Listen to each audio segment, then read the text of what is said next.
ন হত হন্য শিবপন্থা বিশত সংসৃতাবিহ। বাসুদেবে ভগবতী ভক্তিযোগ যত ভবেৎ। সর্ববেদান্তসার মহাপুরাণ শ্রীমদ্ভাগবতে দ্বিতীয় স্কন্ধে দ্বিতীয় অধ্যায়ে ৩৩ সংখ্যক শ্লোকে ভাগবত বক্তা পরমহংস শিরোমণি শ্রী শ্রী শুকদেব মুনি শ্রীমদ্ ভাগবত কথা আরম্ভে মহারাজ পরীক্ষিতকে লক্ষ্য করে সারা বিশ্ব মানবের প্রতি শাস্ত্রের এই মহাসত্যটি ঘোষণা করেছেন যে জগৎ জীবের পরম কল্যাণ একমাত্র শ্রীকৃষ্ণ ভক্তি। বলছেন, ন হত হন্য শিবপন্থা বিশত সংসৃতা বিহ। বাসুদেবে ভগবতী ভক্তি যোগ যত ভবেৎ। হে মহারাজ পরীক্ষিত, ইহ বিশত সংসারত, এই মহাদুঃখময় সংসার মরুকান্তারে ভ্রাম্যমান যে সমস্ত জীব সকল, এদের পক্ষে একটি মাত্র শ্রেয় আছে, দ্বিতীয় নেই। সেটি কি? যত ভগবতী বাসুদেবে ভক্তি যোগ ভবেৎ অতপরং ন অন্য শিবপন্থা অস্তি। যার দ্বারা ভগবান শ্রী গোবিন্দে ভক্তি লাভ হয়, এই একটি শ্রেয় পন্থা ব্যতীত জীবকুলের অন্য কোনো শ্রেয় পন্থা নেই। হি শব্দটি নিশ্চয়ার্থে এই শাস্ত্রের সুনিশ্চয় সিদ্ধান্ত। এই সংসারে ভ্রাম্যমান জীবকুল যেন মরুপথিকের মতো। শ্রান্ত ক্লান্ত মরুপথিক যেমন তীব্র তাপ জ্বালায় সন্তপ্ত হতে হতে মরুযাত্রায় দুঃখ পায়, তেমনি এই সংসার মরুকান্তারে ভ্রাম্যমান পথিক আমরা জন্ম মৃত্যু জরাব্যাধি রোগ শোকাতি ত্রিতাপ জ্বালা দুঃসহ নরকাদি দুঃখে সন্তপ্ত হয়ে অনাদিকাল থেকে এই জ্বালাময় সংসার মরুকান্তারে ভ্রমণ করে বেড়াচ্ছি। ভগবান শ্রীপাদ শুকদেব মুনি দৃঢ় কণ্ঠে আমাদের প্রকৃত কল্যাণের পথটি দেখিয়ে দিচ্ছেন। জগতের বিষয়ী মানুষ আমরা। সাধারণত আমরা নিজের কল্যাণ বা মঙ্গল বলতে এই জাগতিক সুখ সমৃদ্ধি অর্থ সম্পদ যশ প্রতিষ্ঠা ইত্যাদিকে নিজের শ্রেয় বা মঙ্গল বলে বুঝে নিয়েছি। এই জন্য অবিরত আমরা সেই মঙ্গল সাধনের জন্য আমরণ চেষ্টা করে চলেছি, কিন্তু শাস্ত্র এবং মহাজনগণ একে মঙ্গল বলেননি, এ মহা অমঙ্গল। কারণ যে অর্থ সম্পদের লালসায়, যে সংসার সুখের লালসায় আমাদের এই মরুযাত্রার আরম্ভ হয়েছে, সেই সংসার সুখ অনন্ত দুঃখের নিলয়। যে সংসার সুখ দুঃখ যন্ত্রণার উৎপত্তি স্থান, তা কি সুখ? তা তো দুঃখই। সুখ নাই কভু এ সংসারে, সুখ আছে মায়ার ওপারে। সুখ বলি তুমি দেখো যারে, সে তোমায় দুঃখ দেবার তরে আছে সুখের আকার ধরে, সুখের আকৃতি ধরে আছে। সেটি কেমন? বললেন, যেমন একটা চিত্র বিচিত্র সাপিনী, যে ব্যক্তি জানে না এটা সাপ, কোনোদিন দেখেনি, যদি মনে করে যে এটি ফুলের মালা, তাহলে কেহ যেন সাপিনীরে পুষ্পমালা বলি গলে পড়ে, সঙ্গে সঙ্গে দংশন, জ্বালায় মৃত্যু। এমনি এ বিষয় সুখ লোভনীয়, আপাত মধুর, কিন্তু ভয়ঙ্কর দুঃখই এর পরিণতি। সুতরাং জন্ম মৃত্যু ত্রিতাপ জ্বালা ভয়ঙ্কর পরিণতি, সেই বিষয় সুখকে কি বিদ্বান ব্যক্তি সুখ বলতে রাজি হবেন? এই জন্য আমাদের কল্যাণময়ী শ্রুতিমাতা শ্রেয় আর প্রেয় দুটি ভাগ করে দিয়েছেন। বললেন, একটি শ্রেয় আর একটি প্রেয়। এই দুইটি জগতের জীবকে আশ্রয় করে। প্রেয় কি? বললেন, প্রেয় বলতেই সুখ বা আনন্দ। এই সুখই তো সবাই চায়, সুখই আমাদের কল্যাণ। যে সুখ ক্ষণিক এবং প্রচুর দুঃখ মিশ্রিত বিধ্বংসী, সেই বিষয় সুখ হচ্ছে প্রেয়। আর যে সুখ শাশ্বত নিত্য জীবকে আনন্দের স্বরাজ্যে প্রতিষ্ঠিত করে, যাতে দুঃখের কোনো মিশ্রণ নাই, সেই সুখটি হচ্ছে শ্রেয়। এখন এই জন্যই কোনটি শ্রেয় কোনটি প্রেয়, বিষয় সুখ যে প্রেয় আমরা জানলাম। যারা জ্ঞানী যোগী তারা বলবেন মুক্তিই শ্রেয়। এই জন্য আমাদের শ্রী তৈতরীয় উপনিষদে একটা আনন্দ বিজ্ঞান লিখেছেন। আমাদের আনন্দের বিচার, আনন্দ বা সুখের বিচার আছে তাতে, সেখানে মানুষ আনন্দ থেকে ব্রহ্মানন্দ পর্যন্ত বিচার করা হয়েছে। মানুষ আনন্দ কাকে বলা যায়? মানুষ যে আনন্দ ভোগ করে তাকে মানুষ আনন্দ বলা যায় না। মানুষ যে আনন্দ ভোগ করতে পারে তারই নাম মানুষ আনন্দ। মনে করুন, কোনো এক সারা পৃথিবীপতি রাজা, কোনো শত্রু নেই, কোনো যুদ্ধ সংগ্রাম নেই, প্রজাদ্রোহ নেই, সুস্থ দেহ, বিশাল ভোগ করতে সক্ষম, সুন্দরী প্রতিব্রতা স্ত্রী, গুণবান পুত্র, সেই ব্যক্তি যদি শতায়ু হয়ে সেই সুখ দুঃখ ভোগ করে তখন তাকে বলা হয় মানুষ আনন্দ। অর্থাৎ একটা মানুষ যতটা সুখ ভোগ করতে পারে তার শেষ। এই রকম কেউ ভোগ করছে বলে আমাদের জানা নেই, হয়তো অজ্ঞাত রাজ্যে থাকতে পারে, থাকলেও তা সংসার দুঃখ মিশ্রিত। শ্রুতি বললেন সেই মানুষ আনন্দের থেকে শতগুণ মানুষ গন্ধর্বের আনন্দ, তার থেকে শতগুণ দেব গন্ধর্বের আনন্দ, তার থেকে শতগুণ দেবতার আনন্দ, তার থেকে শতগুণ ইন্দ্রের আনন্দ, তার থেকে শতগুণ ব্রহ্মার আনন্দ। এ সবই হচ্ছে প্রেয়, সব বিষয় আনন্দ। তারপরে ব্রহ্মানন্দ। যখন ব্রহ্মানন্দকে বলছেন তখন আর বলছেন না যে ব্রহ্মার আনন্দের থেকে ওটা শতগুণ, তখন বলছেন ওটা অবাং মানস গোচর। এখন সে তো অনন্ত বিভু বস্তু ব্রহ্ম। অবাং মানস গোচর মানে কি? যেখানে মানবের বুদ্ধি বাণী পৌঁছায় না সেই ব্রহ্মানন্দ। কিন্তু ভক্তি আনন্দ তার নিকটে ব্রহ্মানন্দটি অতি তুচ্ছাতি তুচ্ছ। ব্রহ্মানন্দ ভবে দেশ চেত পরার্থ গুণীকৃত নৈতি ভক্তি সুখাম বোধে পরমাণু তুলামপি। একজন সাধক সাধন জগতে যে সাধন ভক্তি আস্বাদন করছেন তার কথা বলা হচ্ছে। এর রতিও নয় আর প্রেমও নয়, সাধন ভক্তি। এটা আমরা কি করে জানব? এখানে সাধন ভক্তি তো উল্লেখ করেননি, বলছেন অন্যত্র আছে। কৃষ্ণ নাম আস্বাদনে যে আনন্দ সিন্ধু, কোটি ব্রহ্ম সুখ নহে তার এক বিন্দু।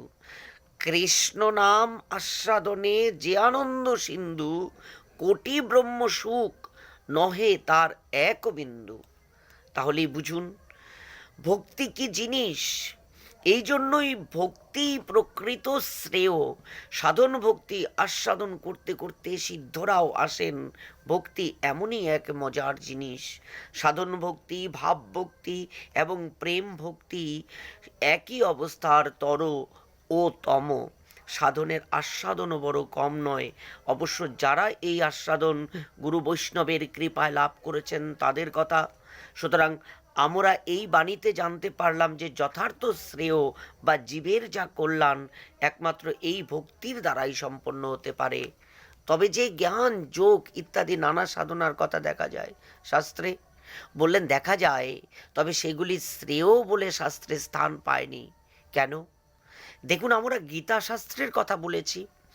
সার্বভৌম গীতাশাস্ত্র সকলের কল্যাণ কামনায় সাক্ষাৎ ভগবান শ্রীমুখে অর্জুনকে উপদেশ দিলেন গীতা। তাতে কর্ম আছে, নিষ্কাম কর্ম, জ্ঞান আছে, ভক্তির কথাও আছে। মজার বিষয় হচ্ছে যে প্রথম 6 অধ্যায় আছে কর্মযোগ, শেষ 6 অধ্যায় আছে জ্ঞানযোগ, আর মাঝখানে 7ম থেকে 12 অধ্যায় পর্যন্ত ভক্তিযোগ। এই ভক্তিযোগটি অতি রহস্যময় বলে মাঝখানে রাখা হয়েছে। সেখানে ব্যাখ্যাকারগণ বলেছেন কর্ম জ্ঞান যোগকে শ্রেয় বলে বলা হয়নি, ভক্তিই শ্রেয়। তবে আমাদের এই গীতাশাস্ত্র শ্রীকৃষ্ণ সকল অধিকারীর জন্য বলেছেন। যারা কর্ম জ্ঞানাদির অধিকারী তারা তা করুন, যারা ভক্তি অধিকারী অতি বিরল, কারণ শ্রদ্ধাবান জন হন ভক্তি অধিকারী। এটি তো মহৎ কৃপামূলক। যাদের ভগবানে বিশ্বাস নেই, শ্রদ্ধাও নেই, মহৎ কৃপা যাদের উপরে বর্ষিত হয়নি, অথচ যাদের কর্মের অধিকার আছে, তাদিগকে যদি তাদের শাস্ত্রের অধিকার না দেখান, তো সে কিছুই করবে না। আর যদি সে নিজের অধিকারের কাজ করে, ধীরে ধীরে ভক্তি মন্দিরে উঠবে। ভক্তি বিনা শ্রেয় নাহি আর। মহাপ্রভু প্রশ্ন করলেন রামানন্দ রায়কে, শ্রেয় মধ্যে কোন শ্রেয় জীবের হয় সার? কৃষ্ণ ভক্ত সঙ্গ বিনা শ্রেয় নাহি আর। ভক্তি ছাড়া আর শ্রেয় নাই, ভক্তি একমাত্র শ্রেয়, তা আমাদের ব্যাখ্যাকারগণ বলেছেন। যেমন একটি পেটিকা, রত্ন পেটিকা, তার নিচের একটা ডালা, উপরের একটা ডালা, আর মাঝখানে রত্নরাজি রাখা থাকে। অতি সুগোপ্য মহারত্ন, মহাশ্রেয়। এই ভক্তিযোগকে সংগোপনে রাখার জন্যে ভগবান শ্রীমুখে ওই কর্মের ডালা দিয়েছেন নিচে, আর জ্ঞানের ডালা উপরে, তার ভিতরে ভক্তিরত্ন। তা আমরা কি করে বুঝবো? বললেন বোঝা যাবে, শেষটা দেখুন। যদি শাস্ত্রের তাৎপর্য নির্ণয় করতে হয়, তাহলে 6টা তার লক্ষণ আছে: উপক্রম, উপসংহার, অভ্যাস, অপূর্বতা ফল, অর্থবাদ এবং উপপত্তি। শাস্ত্র তাৎপর্যের নির্ণয়ের চিহ্ন। এই 6টা দেখে আমরা শাস্ত্রের তাৎপর্য নিরূপণ করতে পারি। এই গীতাশাস্ত্রের উপসংহারে দেখুন ভগবান কি বলেছেন। কর্ম জ্ঞান যোগ ঠিক আছে, কিন্তু যিনি বক্তা স্বয়ং ভগবান, যার বাণী বেদ, তিনি এই বেদসার গীতাতে বলেছেন, সর্বগুজ্জতমং ভুয় শৃণু মে পরমং বচ ইষ্টে হোসি মে দৃঢ়মিতি তত বক্ষামি তেহিতম। হে অর্জুন, সকল জীবের কল্যাণকৃত আমার এই গীতাশাস্ত্র। কর্মের কথাও বলতে হয়েছে, যোগ জ্ঞানের কথাও বলতে হয়েছে, সবগুলি আমার হার্দবস্তু নয়। তুমি আমার প্রিয়, তুমি আমার সখা, এই জন্য আমার যে কোনটি হার্দতা তোমাকে বলবো, এটি অতি রহস্যময় জিনিস। এই জন্য কর্ম জ্ঞান যোগের আবরণে ঢাকা। সর্বগুজ্জতমং ভুয়ঃ, অর্থাৎ ওই যে 7ম অধ্যায় থেকে দ্বাদশ অধ্যায় পর্যন্ত বলেছি। অতএব আলাদা মেশামেশি হলে তুমি বুঝতে পারবে না যে এইটাই আমার হার্দ জিনিস, এইটাই আমার বলার কথা, এটা আমার পরম বাণী। শুধু বাণী নয়, পরমং বচ। কেন এই পরম বাণী বলছি? ইষ্টে হোসি মে দৃঢ়মিতি তত বক্ষামি তে হিতম। তুমি আমার প্রিয়, তুমি আমার সখা, এই জন্য তোমার যে হিত, তোমার মতো যারা আমার প্রিয়, সেই তাদের জন্য বলছি, সকলের জন্য নয়। সেটি কি? মন মনা ভব মদভক্ত মদজাজিমা কুরু নমস্কুরু মামেই বৈশ্যসি সত্যং তে প্রতি জানে প্রিয় হোসি মে। তুমি আমাতে মন সমর্পণ করো। অর্জুন আগেই বলেছেন, প্রভু মন আমার হাতে নয়, চঞ্চল, ওটা আমি তোমাকে দিতে পারি না, ও দাঁড়ায় না। বললেন পারবে না। মদ ভক্ত ভব, আমার কথা শুনতে, আমার নাম কীর্তন তো করতে পারবে, তাই করো। যদি তাও না পারো, ফুল তুলসী দিয়ে আমার একটু পূজা করো। যদি তাতেও তোমার সময় না হয়, আমাকে প্রণাম করো। পারলে 4টাই করো, না হলে একটা করো। করতে করতে সব এসে যাবে এই জীবের পরম শ্রেয়। কি বলছেন শেষে? সর্বধর্মান পরিত্যেজ মামেক শরণং বরজ অহং তাং সর্বপাপেভ্য মুক্ষয়িষ্যামি মা শুচ। কর্ম জ্ঞান যোগাদি সব ধর্ম ছেড়ে তুমি আমার চরণে শরণাগত হয়ে যাও। যদি তুমি বলো তুমি সর্বধর্ম ছাড়তে বলছো, ধর্মের আশ্রয়ে আছি আমরা জগতের মানুষ, যদি আমার প্রত্যব্যয় হয়, বললেন তার দায়িত্ব আমার। অহং তাং সর্বপাপেভ্য মোক্ষয়িষ্যামি মা শুচ। আমি তোমাকে সেই প্রত্যবায় থেকে রক্ষা করব, শোক করিও না। তার পীতবাসের অঞ্চল মুছিয়ে দিয়ে শোকাশ্রু সারা বিশ্বজীবের ভজন পথে এসো। ভগবৎ চরণে শরণাগতির পথই জীবজগতের প্রকৃত কল্যাণ। এই তো গীতার তাৎপর্য। উপসংহার বাণী ভাগবতে একাদশ স্কন্ধে। তাই শ্রী উদ্ধব মহাশয় জিজ্ঞাসা করলেন, প্রভু, এই যে কোনো শাস্ত্রে কোনো মুনি কর্মের শ্রেষ্ঠতা নিরূপণ করেছেন, কোনো মুনি জ্ঞান যোগাদির কথা বলেছেন, আবার ব্যাসাদি শুকদেব ইত্যাদি ঋষিগণ ভক্তিযোগের কথা বলেছেন। আচ্ছা প্রভু, আমি আপনাকে জিজ্ঞাসা করি, যেমন কোনো একটা গন্তব্যস্থলে যাওয়ার জন্য একটা রাস্তা, এটাও একটা, তেমনি এই কর্ম, জ্ঞান, যোগ, ভক্তি, এই চারটি কি শ্রেয় সাধনার আলাদা আলাদা পথ, না একটা মুখ্য, অন্যগুলি গৌণ? ভগবান হাসছেন। গোবিন্দ দ্বারকানাথ বলছেন, উদ্ধব শোনো, কালেন নষ্টা প্রলয়ে বাণী অং বেদ সংহিতা ময়াদৌ ব্রহ্মণে প্রোক্তা ধর্ম যশাং মদাত্মক। যখন প্রলয়কাল এলো, জগতে প্রলয় হলো, আমার এই বেদ বাণীও তখন লুপ্ত থাকলো। সৃষ্টির আদিতে আমি ব্রহ্মাকে বলেছি প্রথম, ময়াদৌ ব্রহ্মণে প্রোক্তা ধর্ম যস্যাং মদাত্মক। সেখানে মদাত্মক ধর্ম বলেছি ভক্তি, আর তো কর্ম, জ্ঞান, যোগ কিছু বলিনি। তাহলে প্রভু এগুলো বললেন, এগুলো তো অধিকারীর জন্য। মুনি ঋষিগণ বলেছেন, অধিকারীর অধিকার দেখিয়েছেন তারা। কিন্তু যদি কেউ এই কথাটা না বোঝে, মানে এইগুলি যে শ্রেয় নয় জীবের, একমাত্র ভক্তিই শ্রেয়, মঙ্গল বা শিবপন্থা, যদি এই কথা কেউ না বোঝে আর এইগুলিকে পৃথক পৃথক শ্রেয় বলে মনে করে, যেমন তুমি প্রশ্নটা করলে, তাহলে আমি তোমাকে কি বলবো জানো? মন্ময়া মোহিত ধিয় পুরুষাং পুরুষর্বব শ্রেয় বদন্ত নিকান্তং যথা কর্ম যথা রুচি। হে পুরুষ শ্রেষ্ঠ, আমি বুঝতে পেরেছি যে বিশ্বের কল্যাণের জন্য, ভ্রান্ত জীবের জন্য তোমার এই প্রশ্ন। অতএব যারা ভক্তির মতো কর্ম, জ্ঞান, যোগ আলাদা আলাদা শ্রেয় মনে করে, তারা মন্ময়া মোহিত ধিয়।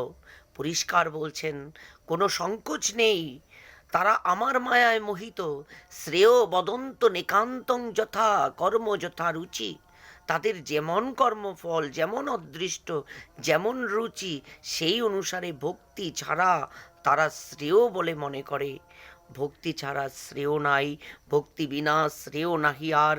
শ্রী শুকমুনি তাই বলেছেন, ন হত হন্য শিবপন্থা। ভক্তি ছাড়া জীবের মঙ্গলজনক পথ আর কিছুই নাই। এখানে শিবপন্থা শব্দটি দেওয়া হয়েছে। শিব শব্দের অর্থ মঙ্গল বা শ্রেয়, সেটি আমরা ব্যাখ্যা করলাম। কিন্তু এই সব শ্লোক অতি গূঢ়, অনেক তাৎপর্যপূর্ণ। ব্যাখ্যাকারের ব্যাখ্যাকে আশ্রয় করা ছাড়া এই সমস্ত শ্লোকের অর্থ বোঝা কঠিন। যেটিতে শ্রেয় নিরূপণ করা হচ্ছে জীবের চরম কর্তব্য কি, সারা বিশ্ব মানবের প্রতি পথ দেখানো হচ্ছে, অন্ধকারময় জগতে আলোর প্রকাশ আনা হচ্ছে এই সমস্ত ভাগবতীয় বাণীতে। এই জন্য ভাগবতের আদি ব্যাখ্যাকার শ্রীধর স্বামীপাদ তিনি শিবপন্থা শব্দের ব্যাখ্যায় লিখেছেন, সুখ রূপ নির্বিঘ্নশ্চ দুটি। সাধন ভজন ক্লেশের জন্য কোনো প্রশ্ন নেই। এই যে আজ আমরা হরিকথা শুনছি, এটি ভজনের আদ্য এবং শ্রেষ্ঠ। শ্রীজীব লিখেছেন ভক্তি সন্দর্ভে, কথা রুচি শৈব আদ্য এব তাচ শ্রেষ্ঠ তাচ বিনাপি অন্যস্তে নৈব কার্যসিদ্ধি। উনি লিখেছেন, এই যে হরিকথাতে রুচি, যদি কেউ আস্বাদন প্রাপ্ত হন হরিকথায়, তো সেইটি ভজনের জন্য এবং ভজনের শ্রেষ্ঠ। 9 প্রকার ভজনাঙ্গ ভাগবত বললেন। কিন্তু যদি হরিকথায় আস্বাদন বা রুচি লাভ করা যায়, তো বিনাপি অন্যেই, আর অন্য কোনো ভজন না থাকলেও তেনৈব কার্যসিদ্ধি, এতেই প্রেম হবে। পরিষ্কার লেখা আছে গোস্বামীপাদের বাণী। তাহলে বুঝুন কত বড় ভজনাঙ্গ এটা। কিন্তু আপনারা এখানে এসেছেন কি ওখানে কঠোর সাধনা করতে যাব মনে করে? সেখানে ভাগবত পাঠ হবে, শুনতে আনন্দ পাবেন, তাই এসেছেন। পন্থাটা আনন্দময় কিনা? এই সুখরূপ আনন্দস্বরূপ জিনিস প্রথমের থেকে শেষ পর্যন্ত। কিন্তু কেন বলুন দেখি? প্রতিটি সাধনায় সাধ্যবস্তু লাভের জন্য পরিশ্রম আছে, কিন্তু এটা এত সুখময় পন্থা কি করে হলো?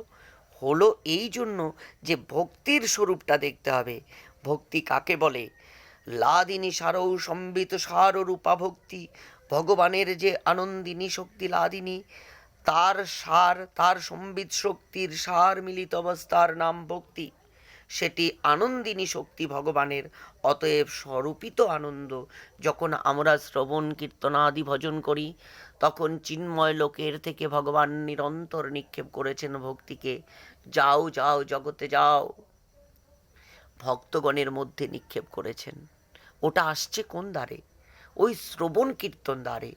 কারণ এই যে হরিনাম হরিকথা, এর অক্ষরগুলো সৎ সম্বিতের বৃত্তি, জড়ীয় জগতের অক্ষর নয়। হরিনাম হরিকথা সব চিন্ময় বস্তু, সম্বিত শক্তির বৃত্তি, সাক্ষাৎ ভগবানের স্বরূপ। মহাজন বললেন, ভগবান যে আনন্দ স্বরূপ, রসস্বরূপ, তার এই কথায়, তার এই নামে সেই রসরূপতার অভিব্যক্তি আছে। এইখানেই প্রকাশ। এইরূপ শ্রবণ কীর্তনাদি প্রত্যেকটি ভজনাঙ্গ পরম আস্বাদময়। তাই এখানে শ্রীধর স্বামীপাদ লিখলেন একটা আনন্দ স্বরূপ ভক্তি। এতে সাধনার কোনো প্রশ্ন নেই, সাধনার কোনো ক্লেশ নেই। আমাদের মহাজন বলছেন এ তো অমৃতের ধারা। রূপ গোস্বামীপাদ যখন লীলা বর্ণনা করলেন, তখন বললেন, প্রভু তোমার কথা অমৃতের তরঙ্গিনী, শত শত তার উৎস। এই হরিকথায় এর আস্বাদনের কোনো তুলনা নেই, এর আস্বাদনের কোনো দৃষ্টান্ত নাই। এত আস্বাদনের ধারা। মহাজন যারা আস্বাদন করেছেন তারা বলেছেন, প্রভু তোমার কথা অমৃতের শত শত উৎস। তরঙ্গিনী নদী যে পথে বয়ে যায়, তার তটে যে বৃক্ষ থাকে, ওই প্রবাহ বৃক্ষকে উৎপাটিত করে দেয়। বললেন, হরিকথা ভব তরুর, সংসার তরুর মূল উৎখাদ বিধায়িনী। যে পথে বইবে সংসার আর থাকবে না এই কথা শুনলে। এইগুলি পান পাত্র, যদি পান করা যায় তো কৃষ্ণ ছাড়া অন্য তৃষা নাশ হয়, আর কৃষ্ণ তৃষা বাড়ায় এই তরঙ্গিনীর জল। প্রভু সাধকগণ শ্রবণ করেন বলে আমাদের মনে হয় এটা সাধনা। বললেন, না না, সিদ্ধিও। খেলোদ্ভি নারদ ব্যাস সুখদেব প্রভৃতি চক্রবাকের ন্যায় এই তরঙ্গিনীর জলে আচমন করছেন অবিরত। কৃষ্ণ কথা বর্ণনা করেছেন, অমৃতের তরঙ্গিনীতে সাঁতার কাটছেন অহরহ। তাদের আর অন্য কোনো কাজ নেই। যেমন নদীতে ঘূর্ণি থাকে, তেমনি কৃষ্ণ কথা রূপ অমৃতের তরঙ্গিনীতে রসের ঘূর্ণি। ওই ঘূর্ণিতে যদি একবার কেউ পড়ল, ঘুরতেই থাকবে, আর সেখান থেকে বের হওয়া সহজ নয়। এই এমনই অমৃতের নদী এই রূপ গোস্বামী পাদের বাণী। ভক্তি নিখিল পুরুষার্থ প্রসূ। ভগবান বললেন, আমার চরণে যার ভক্তি জাত হয়, তার কোনো পুরুষার্থ পেতে অভাব থাকে? ব্যাখ্যাকার লিখেছেন, ভক্ত কোনো পুরুষার্থের আদর করে না, দরকার নেই কিছুর। কিন্তু জ্ঞান বৈরাগ্য ত্যাগ মায়া মুক্তি নিখিল সমস্ত গুণ ভক্তের হৃদয়টিকে আশ্রয় করে থাকে। যাবে কোথায়? যে কালে শ্রী হরিভক্তি করেন আগমন, সেই কালে আইসে যত বিদ্যাগণ। সব গুণের সমাবেশ ভক্তের হৃদয় মন্দিরে। অতএব নিখিল পুরুষার্থ প্রসূ এই ভক্তি, ব্রহ্মানন্দ অপেক্ষাও অতি গুরুতর। যদি ব্রজজনের মতো ভক্তির অনুষ্ঠান করা যায়, তাহলে তো সেই আনন্দের চরম পরাকাষ্ঠা। সেই ভক্তিকে আমরা বারংবার প্রণাম করি। বললেন, এই জন্যেই সুখরূপ। আরেকটি ব্যাখ্যা করেছেন শ্রীধর স্বামী, শিবপন্থা নির্বিঘ্নশ্চ। ভক্তি কোনো বিঘ্নের দ্বারা ব্যাহত হয়ে যায় না।